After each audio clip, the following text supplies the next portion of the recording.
Fuck. Fuck. Fuck. The whole video is just going to consist of me saying fuck. Nope, no content, just me going fuck. So this week, in typical Yugioh Vrains fashion, we're back to being fucking awful. And this time, not only was the jump from good quality to bad quality insanely abrasive, but it was also so jarringly stupid, it kind of made me laugh. Like, I thought for a minute there I was going crazy. I laughed so hard at the bullshit in this episode. But before we get started with the roasting, let's talk about the things the episode got right. There were two scenes I liked. I don't know if they'll be done correctly in the future, but for the time being, they are okay.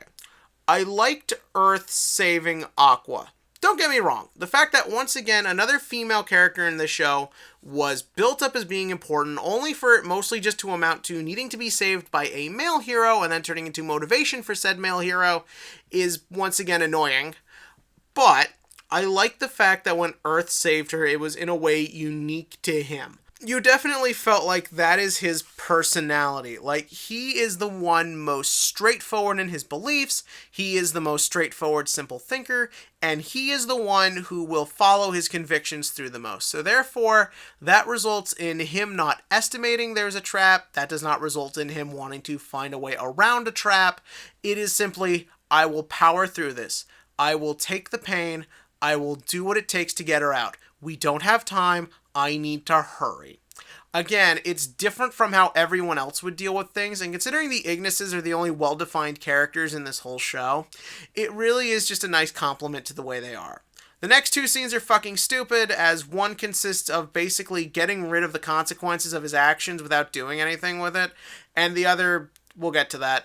The next scene I liked Aoi's little scene with Emma, where Aoi decides to go to Link Vrains and try and reason with the other two Ignises. This is good for a multitude of reasons. It obviously sets up that she's going to do something, which is nice.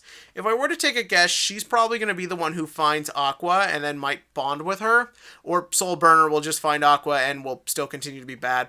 But also it's nice because Aoi's entire use this whole season has consisted of her just kind of following someone's orders and then either making a decision that is either completely pointless or just really stupid and out of character.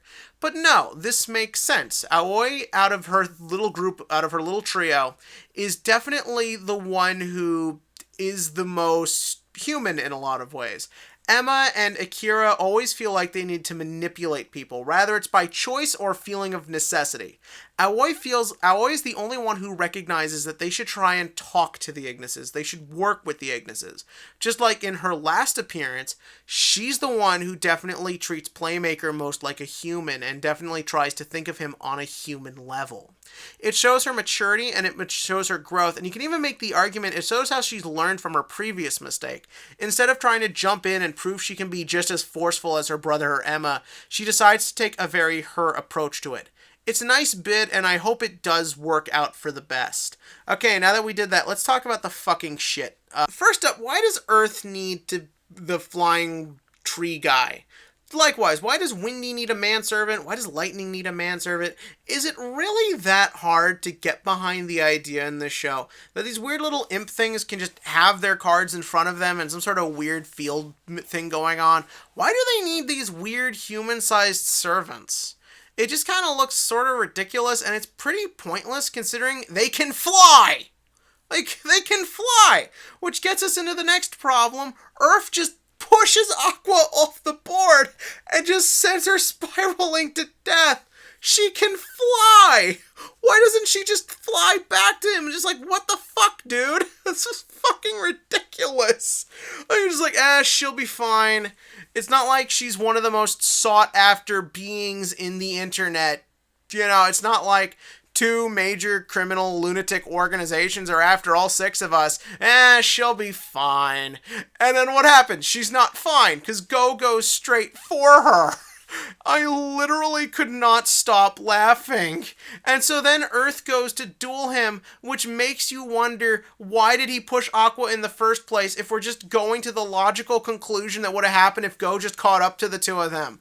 I know why. It's a hand-fisted way to set up whatever Aqua's gonna do next. That's it. That's all they could figure out how to set up the next plot point in this show. So then we move on to Go's big revelation scene. And I also want to tie this into our opening shot of Go in like the hyperbolic time chamber with some sort of weird face mask jazzing him up like that episode of Futurama where Fry got the worms in him. This is fucking stupid. This is seriously fucking stupid. This is one of the stupidest fucking things they've done in this show. It not only takes a character they've completely ruined, but introduces several dumb concepts that no one has ever liked in this franchise. First up, the fact that he needs some sort of weird shonen power-up. Why does he need to be in the stupid chamber? You expect me to believe it's more practical to spend millions of dollars and have him duel a Playmaker virtual clone just day in, day out? You expect me to believe that is more practical than someone who is supposed to be one of the top-ranked duelists in the country simply just adding floodgates to his deck, or monsters with better effects.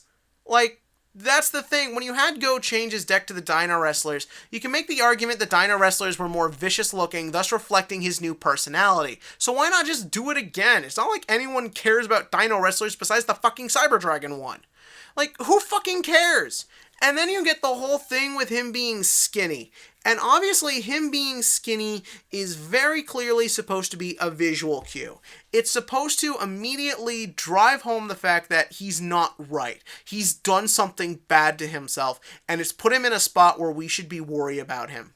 It does not work on any level. Skinny him just looks fucking ridiculous. Like, the thing is that his head is clearly still designed for a large body, so it doesn't look like it fits on the neck or the rest of him. Meanwhile, the colors he's still wearing are still colors you'd associate with a big, heavy macho man. So therefore, it creates a weird visual interaction just when you're looking at it. It should look creepy and scary. If you want to do that, just change the color. Like whenever Bowman shows up with added black, or how he wore more of a full outfit the last time. I brought this up when we saw Bowman that the black didn't look right, but it was done creatively. That was the purpose. This just feels like a hodgepodge of different ideas brought together. And then there's his whole personality while he's dueling. Like, I get the idea he's been turned into this bland robot who just only cares about winning, but it just looks fucking stupid. Like, the thing is that I don't know why you need to do this. I don't know why he's got to change his whole playstyle. I don't know why he's got to be all this. Legendary Duelist did a great video a while back when they first turned Go into an asshole about why this is bad. It's a great video. I'll link it below. You really should check it out.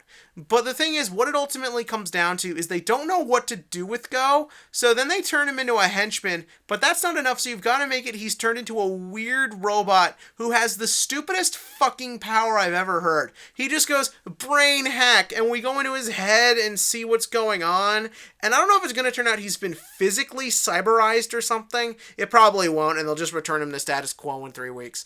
But no, it's this stupid thing where it's like, I'm using super brain powers, and you want to know what these super new powers I got told me? Summon a fucking monster that can do something.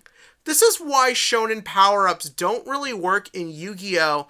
Unless it's something like giving them a new card, which needs to be used sparingly, not every fucking episode. Because the sort of problem you encounter is this. What does him having this new power do? It doesn't change the cards in his hand. It doesn't change the cards he draws. It doesn't actually change what the logical play is to do. It doesn't even really do anything. He's not even dueling Playmaker! Like, what the fuck? This looks horrible!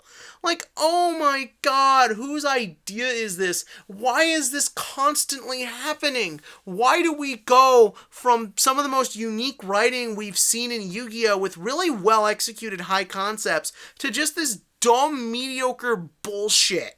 It's constant, and it's all the time, and it just feels like a studio that just needs to control everything, except for the rare instances where they feel like they've been pleased, so they let the writers actually do the goddamn job they hired them to do. It's fucking stupid, and it's fucking annoying. But what did you think? Maybe you like this. If you do, tell me below. People liked Venom, for Christ's sake. Tell me all that below. And as for the TCG question of the week, so this past weekend was YCS Niagara Falls. I did not attend because money is a thing in the world.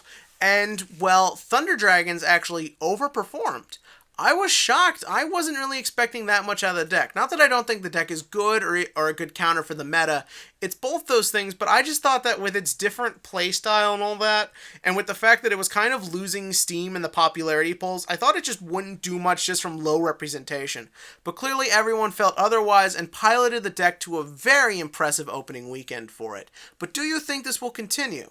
Do you think the deck will do great in YCS Niagara Falls, or YCS London?